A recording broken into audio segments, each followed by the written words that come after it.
Geico asks, how would you love a chance to save some money on insurance? Of course you would. And when it comes to great rates on insurance, Geico can help. Like with insurance for your car, truck, motorcycle, boat, and RV. Even help with homeowners or renters coverage. Plus, add an easy-to-use mobile app, available 24-hour roadside assistance, and more, and Geico is an easy choice. Switch today and see all the ways you could save. It's easy. Simply go to geico.com or contact your local agent today. Take the next step toward the career you want, be it business, cybersecurity, healthcare, or more. UMGC can help you get there. No application fee when you apply by August 31st. Visit umgc.edu, certified to operate by Chev. What's up? It's your boy, The Ted Smith. Thanks for listening to the Men's Room Daily Podcast. Want more? Check out the greatest podcast in all the land, The Podcast. Be sure to subscribe and listen to a brand new episode every Tuesday night. The Men's Room returns with Miles and Thrill. 99.9 KISW. Long Island cemetery worker was working at the bottom of more than a 7-foot deep grave when it collapsed on top of him, burying him alive. His Washington Memorial Park co-workers tried to dig him out, but neither they nor first responders from 4 different local fire departments and a police department were able to save him. Damn. Rodwin Allicock, 42, died at the scene. He was leveling out the bottom of a grave at the time. Our question, what is the freak accident that happened to you or someone you know? 206-421-ROCK. Here's a real pick-me-up. Comment says, my son was a freak accident. Hello, Julie. Welcome to the Men's Room. Hola, bitch, hola. Hola. All right, so, what am I, 45?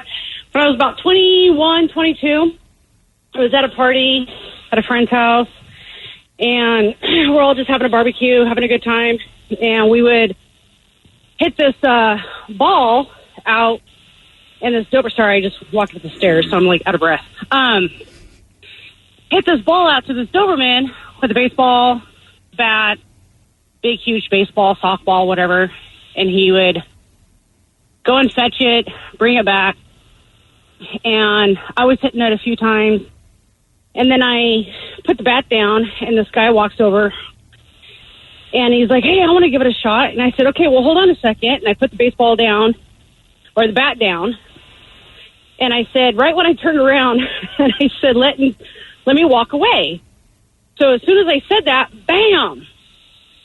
And I was like, what the heck?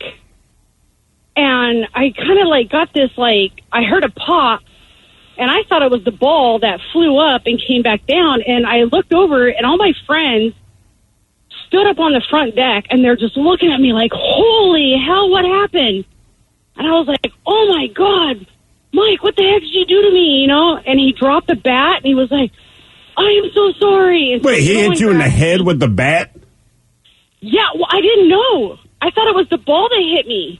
So I walk off, and I go and I sit on the front deck, and everyone's looking at me, and one of our friends, Rob, they actually probably, a few of them are probably listening to this.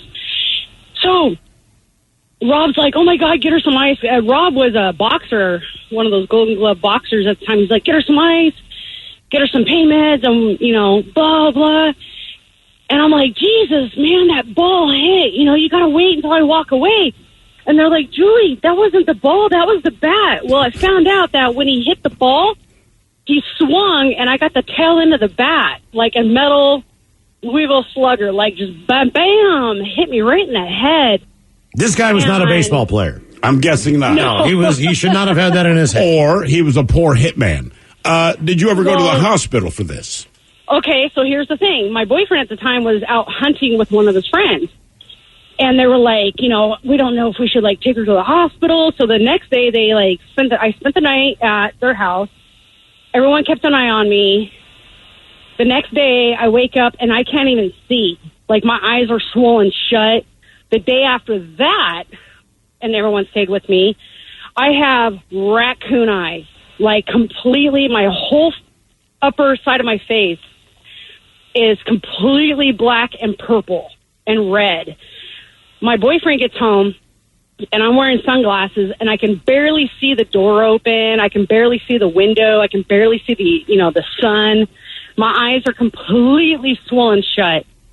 He comes home. He's like, hi, baby, how was your, weekend? We didn't get anything. And I was like, okay, Brian, before you get mad, it was a total accident. And here's my boyfriend putting guns down, rifles and stuff. I'm like, oh my God, he's going to shoot this guy. Put the guns down. It was a total accident. He looks at me. He goes, what happened? I take the sunglasses off. He goes, get in the car. We're taken to the hospital. Thank God, somebody who has a brain on their shoulders. So then he takes me to the hospital. All I remember is like this thing moving around my head. I think I went in for a CAT scan. Yes. I actually lived with a full-blown, like, more than a football player's concussion. Like, I could have been dead. And it actually happened. You know why? How many times did they tell you should have come in here and immediately? You should not have slept. Died. You should not have slept on that, especially 2 days. I mean, did you get that whole lecture? And here's where it happened. You know, where your eye socket, I actually still have a calcium deposit right 2 centimeters up from my temple.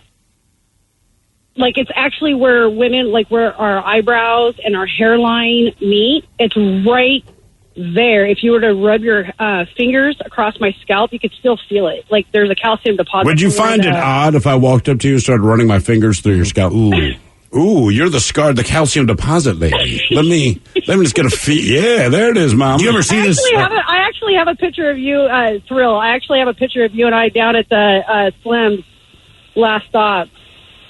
So he's already felt your calcium deposit. Years ago. Yeah, you're right. I never felt your Why didn't you tell me then? I'd have gladly felt for your calcium deposit head. I've met you guys a couple of times. So. Is there anything any lingering effects that you can pinpoint? You know, the only thing I would say is, like with the whole science coming out, with the whole frontal lobal, is maybe, and I don't know if this is me or if like the injury is, like I don't know if I get mad fast or if I just don't put up with things. Did you get mad fast before you got hit with the bat? No, not really. No. Okay. So it's just been since that point. I'm still laid back. I'm a pretty laid back person, but I just don't put up with stuff. Well, so far, I'll call you out on it. I've heard 2 injuries that people have suffered that people might not know if I suffered. The antenna in the head, if it does in fact affect your memory, and that I'm irritable because I got hit with the bat. So I'm going to use that too now. Yeah, what are you so angry, dude? I got hit with a metal bat. I would just say menopause. What is the freak accident that happened to you or someone you know? 206-421-ROCK. Hello, Lucas. Welcome to the men's room. Liquor and whores. Liquor and whores. What's happening, fellas? How are you today? Doing great. Thank you, brother. Well, sounds good. Hey, it's my second time calling in. I talked to you guys last night as well. That was my first time calling in. Nice. He's back. Yeah, I'm back again. Anyways, so it was me and my good friend Joe. Now he's a good friend of mine. I just started this carpentry job, and we were about 2 stories up. We had set up some planks on a wall and put a plank up there so we could stand up 2 stories up and put some siding on a wall. And, well, here we go. We're doing this thing, and all of a sudden the floor disappeared from below us. It just fell down. It was a freak accident, like you're saying. It's completely unexpected, and it just disappeared from below us, and we fell down the 2 stories. Oh. I bounced off of, I think we both fell. I'm not sure about how he went through it because, it happened so damn fast. I bounced off the shed roof below us, and I ended up, breaking my elbow, a little portion of my elbow, and he messed up his back pretty bad, and it was just, it was no fun, but it was a freak accident. It disappeared below us. I mean, I've never had the floor disappear from my feet. Wow. I have not either. How did you get it? I mean, did either one of you have any injuries? Yeah, he did. He had messed up his back. So as a carpenter, we wear bags. We wear a tool belt. And most of us have, the hammer hook in the back. And, I think both of us ended up doing a flip. I know I did for sure. We ended up like hitting the shed roof and flipping down to the ground below us. And as a result, the hammer, hits the ground first and kind of slides up through the hook and hits you in the back. And I remember he messed up his back pretty bad. And as a result of my front flip or back flip, whatever it may have been, I landed, basically like I was laying on my side, like the Dr. Dre album or, whatever it was, Yeah. like I'm laying on my elbow, like I'm taking a J.C. Penney photo. Right. And it chipped my elbow. It chipped just the very bare end of my elbow, which actually has my triceps, the ligament for my triceps attached to it. And so, as a result, I went to the doctor and he said, try to flex your muscles, and I couldn't do it. I could not flex my bicep because all of my ligaments and everything was all messed up. And I ended up having to have surgery and all that. Yeah. stuff. God, my buddy fell through a hole in a new construction place. It was a building that was going to be like a dentist office or whatever, but it was a pretty big building. But it had the basement had already been dug out, so they were just starting to put the plywood on the first level to build the top. Right. In the middle of this, in the middle of the construction, there was a huge hole. And I don't know if that was for a stairwell eventually to get downstairs. Probably, right. Whatever That the makes deal was, it was there. But we're screwing around the construction site at night, so we don't see this. Jeff falls down into the hole. All right. How far down? It was like seriously a 12, 13 foot drop. Yeah, okay. Because I don't know if it was. I don't know what the deal was on this building, but it was a long way down, and he fell into gravel. Well, there's no ladders. Like everybody used to take their construction stuff home, so nobody would steal it. Now, did you know immediately that it went down the hole, or did you kind of reconvene and go, "Where's Jeff?" He thought he broke his ankle. All you know right. what I mean? But no, he's screaming. You can hear him. He's down the hole like, "Hey, oh!" Hey, what's out? We couldn't get him out. We didn't know. There was no. I mean, we could not. It was insane. We freaked the hell out. So we went and ended up getting another ladder from a buddy's house. Then his sister, because we were too young, drove us to that location at night in her car. And we were holding the ladder on top of the car because we had no way to strap it down. Like we're kids. And then we got that ladder down there. We were able to get his ass out. But it took at least 2.5 hours. For real? By the time we figured out what to do, because we were there for about an hour. Right. Trying to figure out, okay, what can we do? Like how... Did he say, like, go get a goddamn ladder? What do we think? Can we get a rope and try to pull him out? You know what I mean? Like, how do we get his ass out of there? We're all about the same size, and there was nothing we can do. And I mean, he's down there, and it's pitch dark. Like, we could not physically see him. We just heard him. It was so... How freaked out was he? That's awful. It was terrible. You know what I mean? It was like, I don't know. We just thought we were going to get in the most trouble. Without the cops. See, that's what I knew. It comes down to this. It's not, I'm worried about my buddy Jeff. It's, we're going to get in a lot of trouble. We were going to get in so much trouble. It was so much. And to give you an idea, we dropped the ladder down there, and the ladder itself was not tall enough to be able to get out of the hole. What they did was they put little window wells around the perimeter of the outside, like the kind of where you'd have a window well, so to speak. Oh, so you angled the ladder to that, I'm guessing. Well, he took it and put it because he wanted to get the hell ladder. out. The ladder fell down in because we were just like, we're going to drop it to you, man. And so he ended up crawling out of one of those, but he still had to jump out like 8 feet back down into a trench on the side to get the hell out. And then he messed up his ankle even more. So, what is a freak accident that happened to you or someone you know? 206-421-ROCK. Hello, Matt. Welcome to the men's room. Hola. Hola. All right, so I was about, I don't know, 3 or 4. I was climbing a fence to go see my buddy or a friend or whatever, and slipped, and one of the chain links went into my chin. Oh, how deep? I don't know. I don't remember much. I remember what my mom told me. The neighbor carried me into the house. My mom looked at me, say, "Oh, what now?" And I had blood dripping from my chin to the bottom of my foot. Did you split it completely open? Yeah. I still have a scar to this day, and I'm like 40 years old now. I was going to say, do you have a really cool cleft like Tom Brady? No, it's just a big scar that goes from one side of my chin to the other. Okay. Yeah, that's not very attractive. So is it like a weird smiley face on the bottom? Yeah. You get a lot of Joker jokes? No, it's underneath my chin, so it kind of went like possibly through the bottom of my mouth. I'm not sure. It's amazing that your mom was already fed up with you at 3 or 4 years old. Like, what now? Like, you know what I mean? Like, Yeah. That's what kids do. You haven't even begun to destroy things, and you've already, eclipsed that. But that's the age where you hear them crying and walking down the hall towards you, and you're just like, what? Before you can even see them. It's right? the ER years. And then you're like, oh, Jesus, yeah, this is bad. This was worth my attention. What's the freak accident that happened to you or someone you know? 206-421-ROCK. Hello, Ben. Welcome to the men's room. Howdy, fellas. Hola! Long-time listener, first-time calling in. We appreciate that, man. Thank you. What's up, Ted? What's going on, dude? Well, I got a question. I could answer that one about not remembering someone. Or that. Okay, let's go there. Okay. I was out at a bar. Actually, I live on Mercer Island, North End near BJ. And I went out. I hooked up with one of my good friends from 6th grade. And this guy literally had to carry me home. And I ran into him at the bar the next night.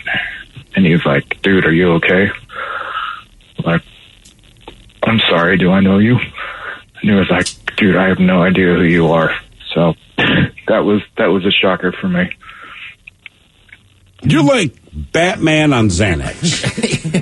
Just the tone, you know what I mean? So you didn't remember him because you got so drunk the night before, or you didn't remember him from 6th grade, or you didn't remember that he carried you home?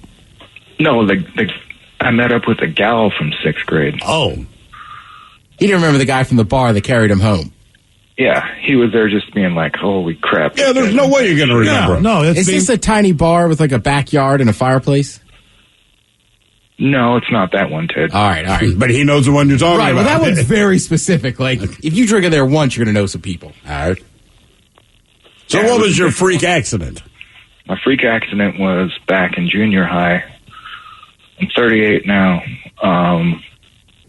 Me and my buddy Nick, we used to play in a band together.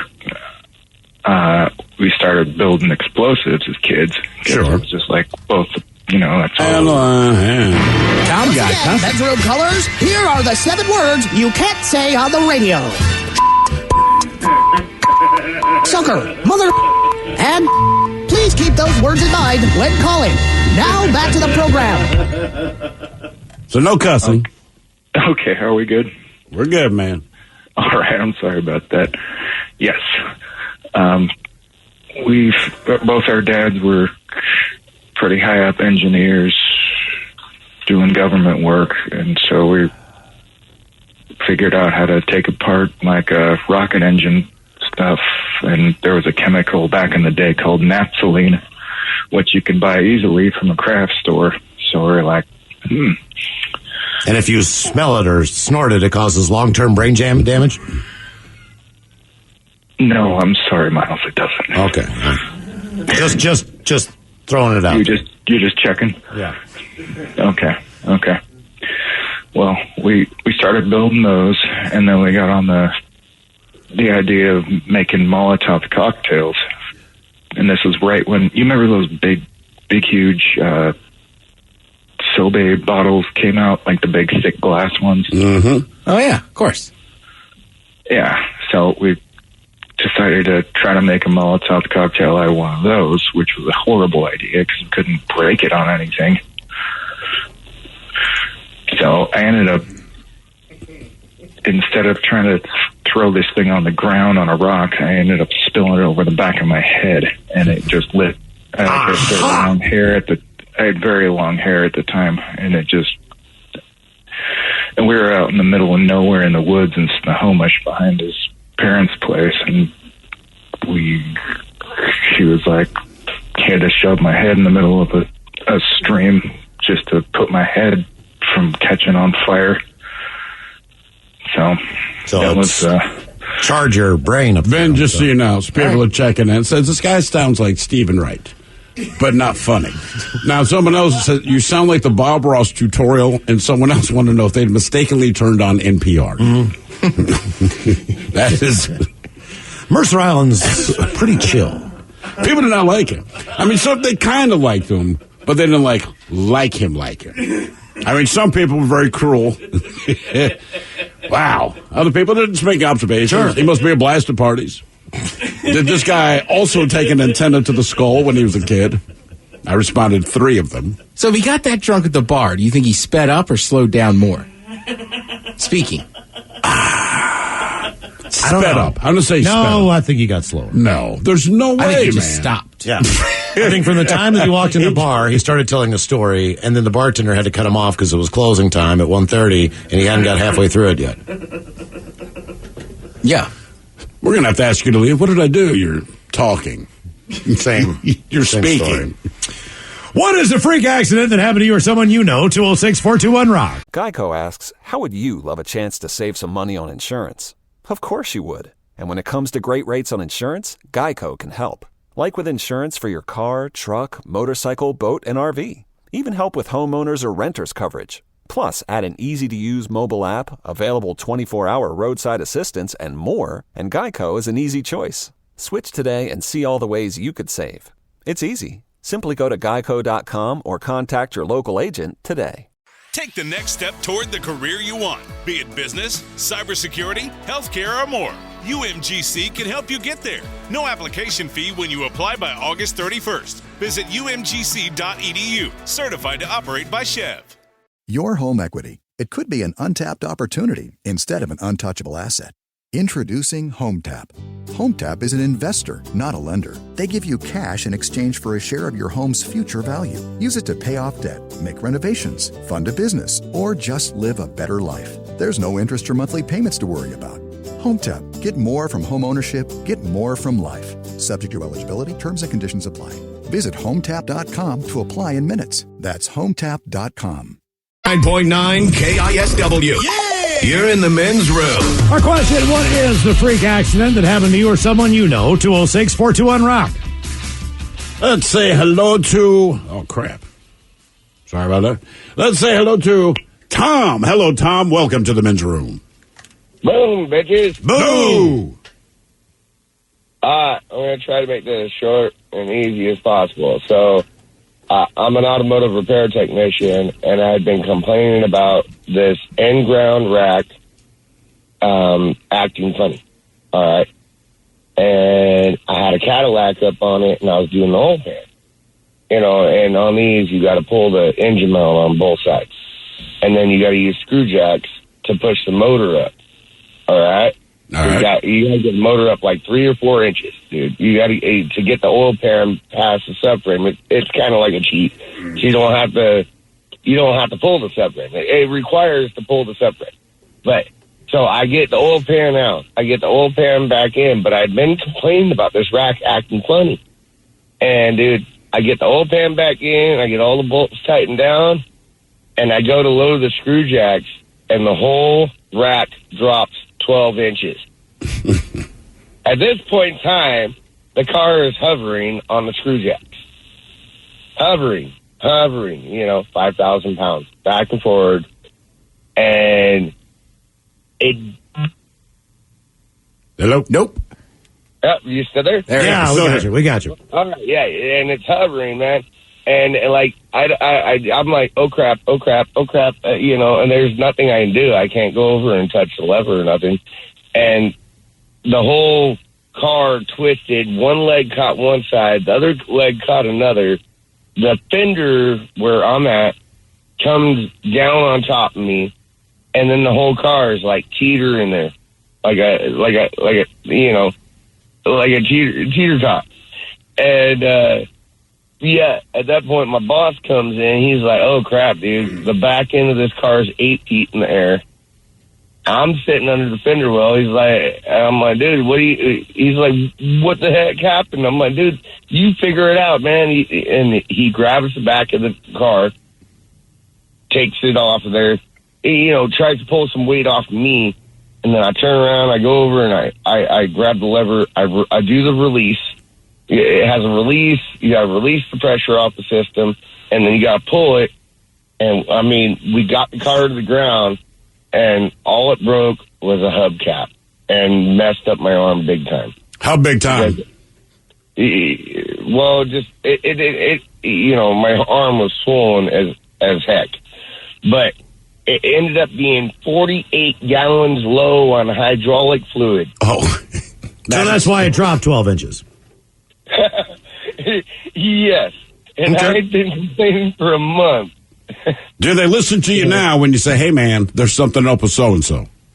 Yeah. If your bosses listen, man, they need to listen when you got a 20-year technician that's been doing this for a while.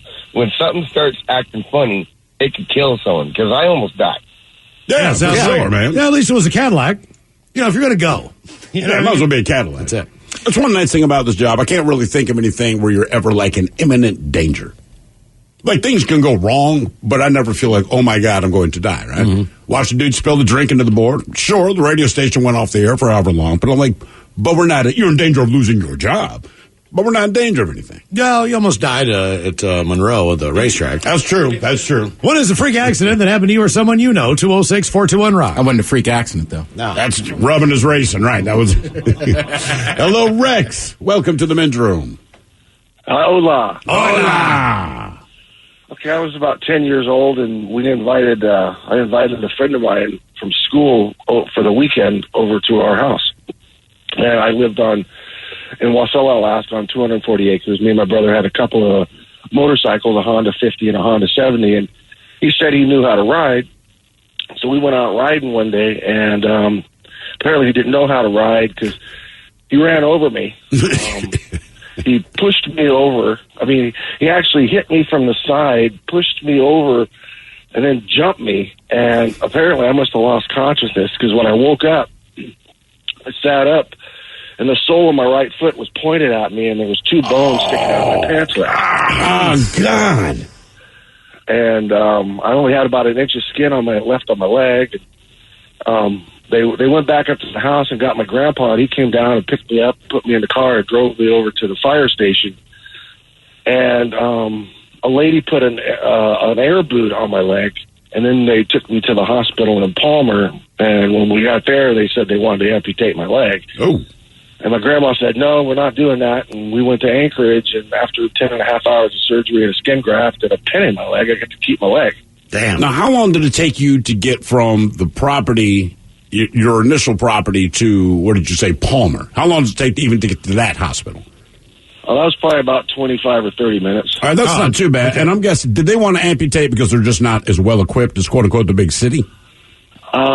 Yeah, I mean, my grandma said she wouldn't take a dog to Palmer Hospital, but she brought you, right? Well, no, the ambulance went to Palmer. Right. Okay. What about your friend? They had the choice to refuse that service and go somewhere else. Did your friend realize what he did? Was he the one who went up and got your grandfather and everything else? Well, it was my brother and my friend. Okay, all right. So he was with my brother was driving the dune buggy. But your friend's the one that hit you. Did he hit you with a 50 or a 70? I was on the 70, and my friend was on the 50. So when people say that my 50cc scooter was not a badass, thing, it could be I wasn't deadly. even moving. I was sitting still, man. He just ran right over me. Okay. Yeah, I mean, that's kind of the issues. Well, that's the thing with scooters. Like, you could hurt yourself on them, but you generally aren't going to hurt anybody else. Right, unless you're like this likely guy's buddy that just rammed into you. You do not need liability insurance. Probably You can not. hit a car and not dent it, but you might die. Right. What is a freak accident that happened to you or someone you know? 206-421-ROCK. Hello, Nick. Welcome to the men's room. Hola, bitch, hola. Hola. So, I was probably in freshman year of high school. I was riding my bike home after school, and I got hit by a car turning out of the four-way stop. It was strong enough to throw me into traffic. They called the ambulance. The ambulance came, checked me out. From then, they said I was okay to walk home from that point, somehow. Fast forward, like 2 weeks later, a friend of mine was chasing me around school campus and got a specific spot in my back, and I just went paralyzed for like 5 minutes.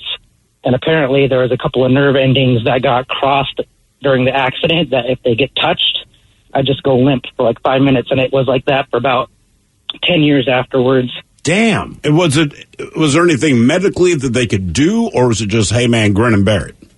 There wasn't really much they could do about it. And my parents were like, well, it's not life-threatening. We're not going to pay for the surgery or anything like that. But it was a great party trick.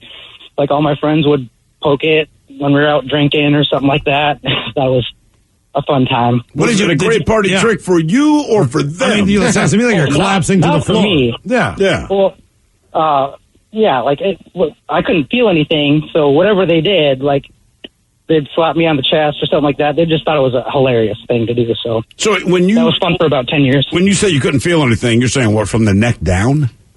Yeah, like I would totally go paralyzed for like 5 minutes. Were you ever worried that you wouldn't snap out of it? There was a while there where it was, worrisome, but like over time it progressively got better. Like I still feel like if that spot was like touched, and I would kind of like lose my limbs a little bit, but I wouldn't go paralyzed anymore. What about, just having sex, man? Because, you get touched in a whole lot of places that you're not normally touched, right? So yeah, I had to have some disclaimers before that happened, let them know not to touch certain areas. Was this basically like every woman that you're going to get intimate with for 10 years? Like, look, this is going to sound ridiculous, but honest to God, man, you just need to avoid the spot because I'll be paralyzed.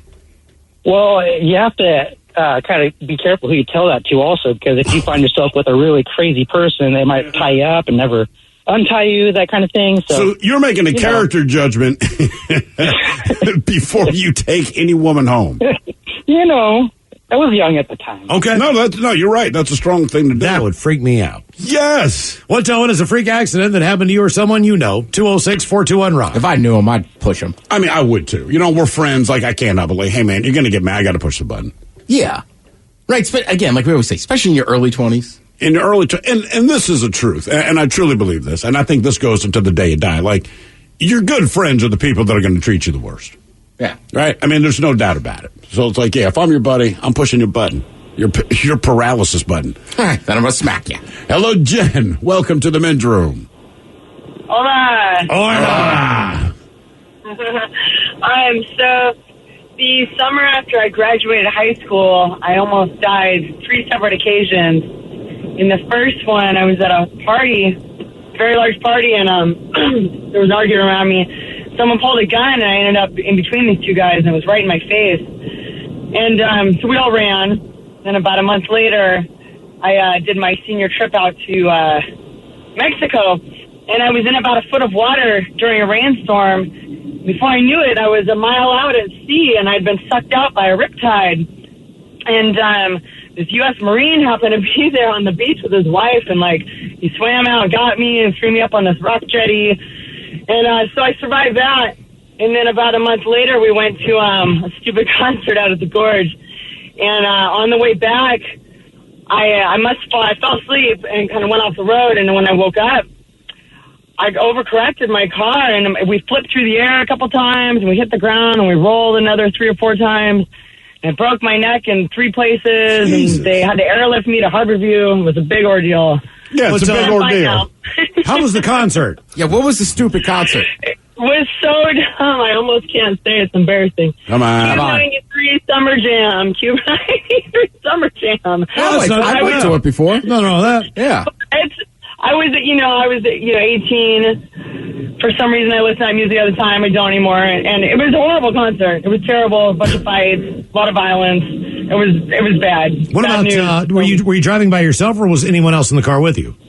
Oh my gosh, my friend was with me, and we stopped in. Last thing one of our other friends said before we left the concert, he cleared all the bottles out of the mud because it had rained, so we didn't pop a tire on the way out. And the last thing he said to me was, "Don't fall asleep driving," because we'd been up, all night.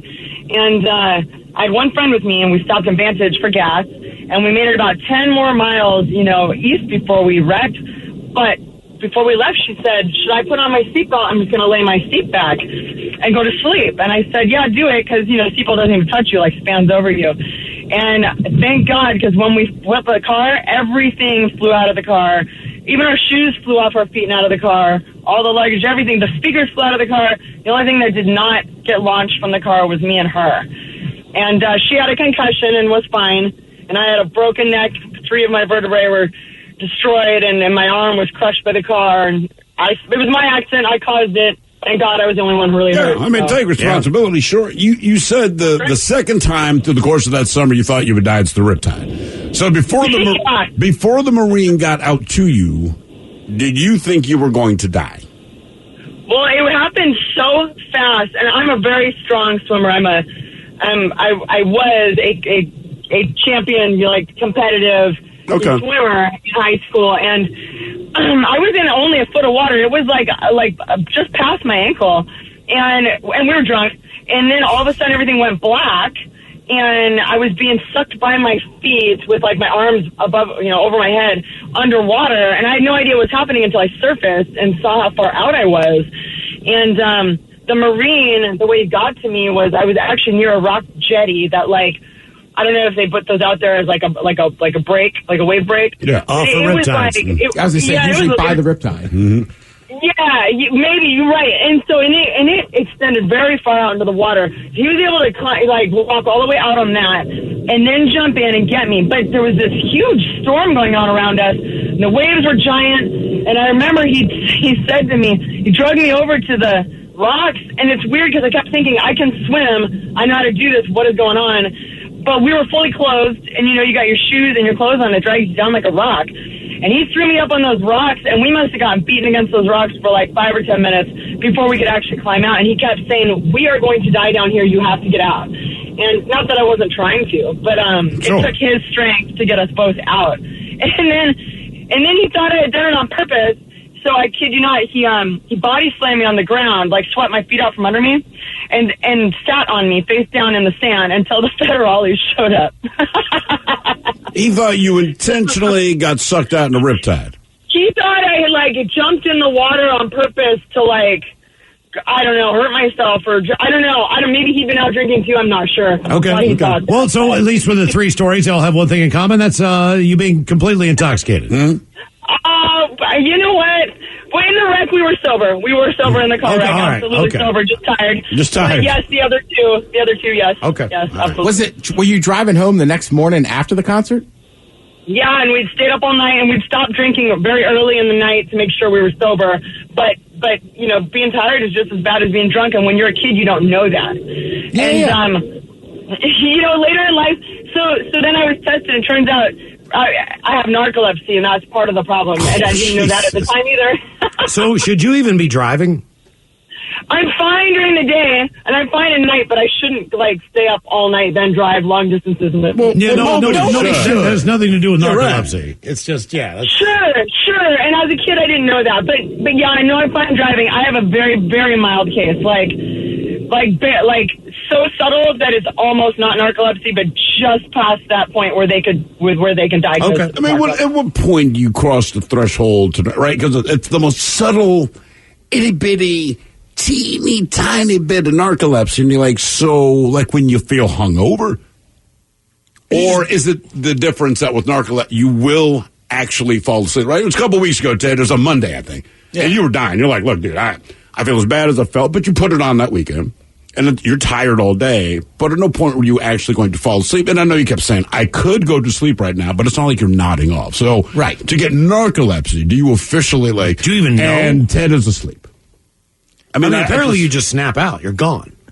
I guess. So there's not even a warning. You're just you don't even. I don't know anybody that's ever actually been diagnosed with it. Me neither. Not once in my life. Or if I have, they didn't tell me. I think the first time I saw it was in Deuce Bigelow, Male Gigolo. What is the freak accident that happened to you or someone you know? 206-421-ROB. Rob Schneider. Yeah. Okay. Yeah. Underrated film. You say that about all of those films. It's either Pauly Shore, Rob Schneider, and there's one other guy where I'm like, he's just... I enjoy David Spade, too. David Spade. I like David Spade. I just think his movies are horrible. With the exception of Joe Dirt. I legit don't like it. It's ridiculous, because I'll call it a cinematic masterpiece. Yes. Generally, cinematic masterpiece means I don't believe these words. Hello, Cody. Welcome to the men's room. Hola. Hola. When I was a kid, me and my cousin were at a family's house, a great aunt, I think. Right. And we were messing around on the treadmill or whatever. He decided to turn it up all the way on me, and I flung back against the wall, hit my head on the wall. While the treadmill was still running, my face was on it, and my index finger and little finger on my right hand got stuck under the treadmill. How bad did it exfoliate your face? Oh, my God, man. I had a few weeks off school. But, it was all gouged up and everything, and my fingers, the top layer was kind of burned off, and I broke a tooth, and it dug under my face and up around my ear. So, in the summertime, when it's sunny outside, I got a cool-looking scar. Look, there's a lot of people who get injured on a treadmill. But now there's a Peloton came out with a treadmill. A couple weeks ago, they announced this thing we're now going to recall this treadmill. But whatever It's the case not Peloton's fault.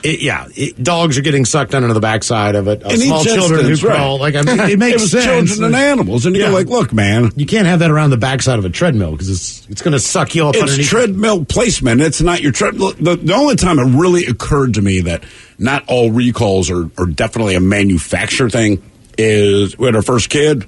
We're putting together the crib, right? And the thing is, you go through Consumer Reports because with your first kid, you're so paranoid about everything.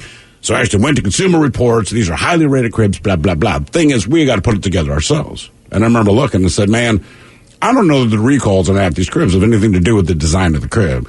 It's about the fact I'm putting it together. And a crib is not easy to put together. And As it's far not as a that piece I'm- of furniture goes. Right, I swear to God, there's one railing that comes down. They both do. There's all these Yeah, and it's not latches. about being like incompetent or anything. You but just it's don't want to be held responsible for like, the worst thing I don't that could know if it's possibly happen. so. It's like that with the treadmill. Like the videos I've seen, I'm like, right, the dog walked to the back of a moving treadmill. Yeah. And the first thing that you see on that is infant death syndrome warning or something like that. Oh, dude, I mean, you're so paranoid. It could be that you just put the crib together wrong. Mm-hmm. It's like, it's not the crib, it's you. What's a freak accident that happened to you or someone you know? 206-421-ROCK. Hello, Kevin. Welcome to the men's room. Hey, gentlemen, how are you? Hola. Hola. What's going on? Oh, just doing a rock and roll radio show. What are you doing?